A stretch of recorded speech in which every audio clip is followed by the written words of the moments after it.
আসসালামু আলাইকুম। অবিরাম বাংলা সংবাদে সবাইকে স্বাগত জানাচ্ছি। তানিয়া ইসলাম। রাত্রি শুরুতেই বিআরবি কেবলস সংবাদ শিরোনাম।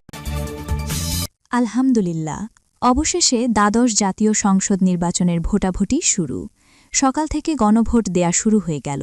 এখন শুধু দেখার বাকি কে দেশে প্রধানমন্ত্রী হবেন, আর আপনাদের এলাকার কি পরিস্থিতি তা কমেন্ট করে বলে যাবেন। শুরুতে জানিয়ে দেব, কুমিল্লায় ২ লাখ টাকাসহ জামায়াত নেতা আটক। এখন জানিয়ে দেব, বিএনপি নেতা মাহবুবুর রহমান জিলানীর বহিষ্কারাদেশ প্রত্যাহার।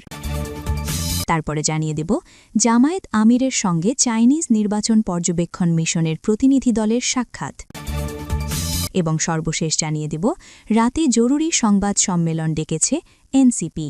দর্শক, এতক্ষণ শুনছিলাম নির্বাচিত খবরের সংবাদ শিরোনাম। এখন শুনবেন বিস্তারিত।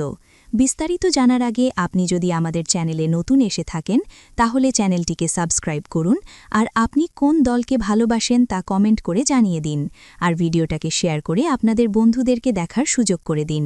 এখন বিস্তারিত। কুমিল্লায় ২ লাখ টাকাসহ জামায়াত নেতা আটক। ভোটারদের মাঝে টাকা বিতরণের অভিযোগে কুমিল্লার মুরাদনগরে হাবিবুর রহমান হেলালি নামে এক জামায়াত নেতাকে আটক করেছে স্থানীয়রা। তার কাছ থেকে নগদ ২ লাখ টাকা উদ্ধার করেছে পুলিশ। তবে স্থানীয় জামায়াত নেতারা ঘটনাটিকে ষড়যন্ত্র দাবি করছেন। বুধবার ১১ ফেব্রুয়ারি সকালে মুরাদপুর উপজেলার ছালিয়াকান্দি ইউনিয়নের নেয়ামতকান্দি এলাকায় এ ঘটনা ঘটে। আটক হাবিবুর রহমান হেলালি উপজেলার ধামঘর ইউনিয়ন জামায়াতের আমির। তার বাড়িও ধামঘরে। তিনি উপজেলার ছালিয়াকান্দি ইউনিয়নে জামায়াতের প্রার্থীর নির্বাচন পরিচালনা কমিটির প্রধান সমন্বয়ক। স্থানীয় লোকজনের দাবি, বৃহস্পতিবার অনুষ্ঠিতব্য নির্বাচন সামনে রেখে ভোটারদের মাঝে টাকা বিতরণ করছিলেন হাবিবুর রহমান হেলালি। বিষয়টি টের পেয়ে স্থানীয় লোকজন তাকে আটক করে প্রশাসনকে খবর দেন। খবর পেয়ে উপজেলা নির্বাহী ম্যাজিস্ট্রেট ও উপজেলা সহকারী কমিশনার ভূমি সাকিব হাসান খান ঘটনাস্থলে উপস্থিত হন। পরে ১,০০০ টাকার ২টি বান্ডিলে নগদ ২ লাখ টাকাসহ হাবিবুর রহমান হেলালিকে আটক করে মুলাদনগর থানায় নেওয়া হয়। তবে আটকের পর অভিযোগ অস্বীকার করেন হাবিবুর রহমান হেলালি। তিনি দাবি করেন তার কাছে এত টাকা ছিল না। নির্বাচনী কেন্দ্রে দায়িত্ব পালনরত জামায়াতে ইসলামীর এজেন্টদের খাবার খরচের জন্য অল্প কিছু টাকা ছিল। তার গাড়িতে জোর করে অতিরিক্ত টাকা রেখে বিএনপির পক্ষ থেকে তাকে ফাঁসানো হয়েছে। একই দাবি করে মুরাদনগর উপজেলা জামায়াতের আমির আ.ন.ম. ইলিয়াস সাংবাদিকদের বলেছেন, ধামঘর ইউনিয়নের হাবিবুর রহমান হেলালিকে ছালিয়াকান্দি ইউনিয়নের দায়িত্ব দেওয়া হয়েছে। সকালে তিনি নির্বাচনী এজেন্টদের কাছে যাচ্ছিলেন। এমন সময় বিএনপির লোকজন তাকে আটক করে। তারাই ষড়যন্ত্রমূলকভাবে বাজারের ব্যাগে ২ লাখ টাকা ভরে হেলালির গাড়ির পেছনের মালামাল রাখার জায়গায় রেখে দেয়। বিষয়টি পুরোপুরি তাদের ষড়যন্ত্র। তবে স্থানীয় বিএনপি নেতারা জামায়াত নেতার এই দাবিকে ভিত্তিহীন ও বানোয়াট বলেছেন।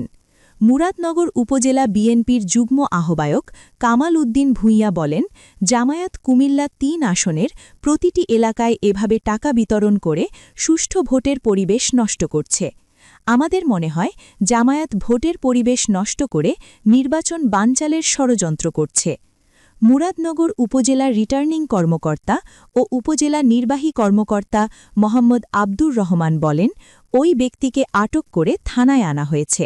যেহেতু ওই ব্যক্তিকে টাকা বিতরণের সময় হাতে নাতে আটক করতে পারেননি নির্বাহী ম্যাজিস্ট্রেট, এজন্য বিষয়টি জুডিশিয়াল ম্যাজিস্ট্রেটকে জানিয়েছি।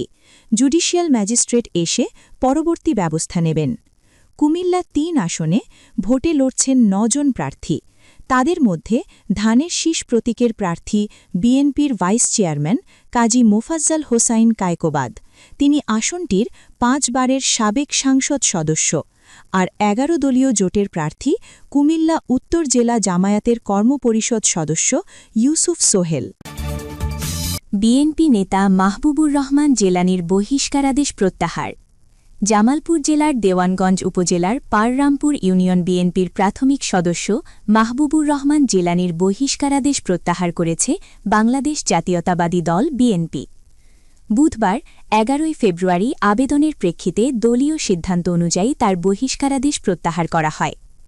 এর আগে দলীয় শৃঙ্খলা ভঙ্গ এবং দলের নীতি ও আদর্শ বিরোধী কর্মকাণ্ডের অভিযোগে পূর্বে তাকে দলের প্রাথমিক সদস্য পদসহ সব পর্যায়ের পদ থেকে বহিষ্কার করা হয়েছিল।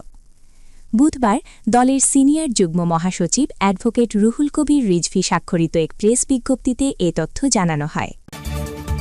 জামায়াত আমিরের সঙ্গে চাইনিজ নির্বাচন পর্যবেক্ষণ মিশনের প্রতিনিধি দলের সাক্ষাৎ। বাংলাদেশ জামায়াতে ইসলামীর আমির ড শফিকুর রহমানের সঙ্গে চাইনিজ নির্বাচন পর্যবেক্ষক মিশনের একটি প্রতিনিধি দলের বৈঠক অনুষ্ঠিত হয়েছে। বৃহস্পতিবার ১১ ফেব্রুয়ারি সকাল ১১টায় বৈঠকটি অনুষ্ঠিত হয়। বৈঠকটি অত্যন্ত আন্তরিকতা ও হৃদ্যতাপূর্ণ পরিবেশে অনুষ্ঠিত হয়। ৪ সদস্য বিশিষ্ট এই প্রতিনিধি দলের নেতৃত্ব দেন চীনের বিশিষ্ট কূটনৈতিক মি. Chain Wei. তারা বাংলাদেশের ভোটগ্রহণ প্রক্রিয়া সরাসরি পর্যবেক্ষণ করবেন। নির্বাচন পর্যবেক্ষক টিম বাংলাদেশের সঙ্গে চীনের কৌশলগত, অর্থনৈতিক ও ভূ-রাজনৈতিক প্রেক্ষাপটের ধারাবাহিকতায় এসেছেন। বৈঠককালে চীনা প্রতিনিধি আশা প্রকাশ করেন বাংলাদেশের সরকার ও জনগণ ১২ ফেব্রুয়ারির জাতীয় নির্বাচন সুষ্ঠুভাবে অনুষ্ঠান করতে সক্ষম হবে। ভবিষ্যতে উভয় দেশের উন্নয়ন, অগ্রগতি ও পারস্পরিক সম্পর্ক আরও জোরদার হবে বলে আশাবাদ ব্যক্ত করা হয়। জামায়াত আমিরের সঙ্গে উপস্থিত ছিলেন সহকারী সেক্রেটারি জেনারেল এবং কেন্দ্রীয় প্রচার ও মিডিয়া বিভাগের প্রধান অ্যাডভোকেট এহসানুল মাহমুদ জুবায়ের, জাতীয় নির্বাচন পরিচালনা কমিটির সদস্য ব্যারিস্টার সাইফুদ্দিন খালেদ এবং জামায়াত আমিরের পররাষ্ট্র বিষয়ক উপদেষ্টা প্রফেসর ড মাহমুদুল হাসান। রাতে জরুরি সংবাদ সম্মেলন ডেকেছে এনসিপি।